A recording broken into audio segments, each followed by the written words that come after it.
Romy returned alive. Family members chant and cheer, some with tears of joy, as their relative, Romy Gonen, is released from Hamas captivity. She was one of 3 women hostages coming home today, taken back by the Red Cross and surrounded by armed Hamas fighters. All 3 women were kidnapped during Hamas's October 7th attack, and all 3 women were reunited with their mothers at a meeting point inside Israel nearly 470 days later, in good health. Today, President Biden remarked on the first day of the ceasefire deal that follows months of tough negotiations. But success is going to require persistence and continuing support for our friends in the region and the belief in diplomacy backed by deterrence.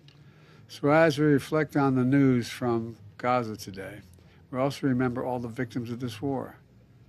We're mindful that the pursuit of a lasting peace, while never easy or quick, must always be our calling.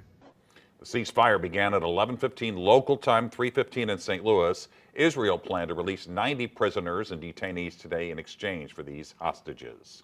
Celebrations also happening in Gaza as thousands of Palestinians can return home, but for many, their home is just now rubble. About 90% of Gaza's population was displaced since the start of the war. More than 46,000 people in Gaza were killed by Israeli forces, according to local health officials, both militants and civilians. More than half were women and children, but now guns have gone silent. People can now walk around and assess the damage. Some have found human remains amid the destruction. Medical personnel in Rafah say the city's health system is completely out of service and multiple field hospitals need to be set up. Nearly 800 trucks of aid, including fuel, are expected to flood into Gaza, according to the White House. I'm hoping with this deal that we've seen and having hostages return home that we are able to bring some justice to our world.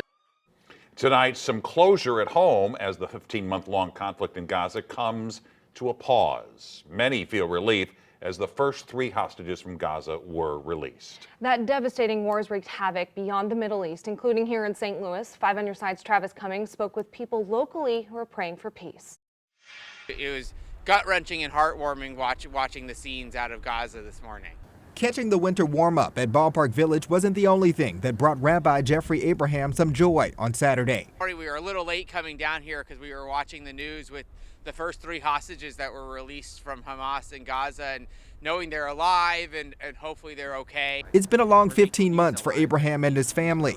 His brother-in-law in battle, now free to return home because of Sunday's ceasefire. It's a relief to know that my family is, God willing, going to be safe in Israel now.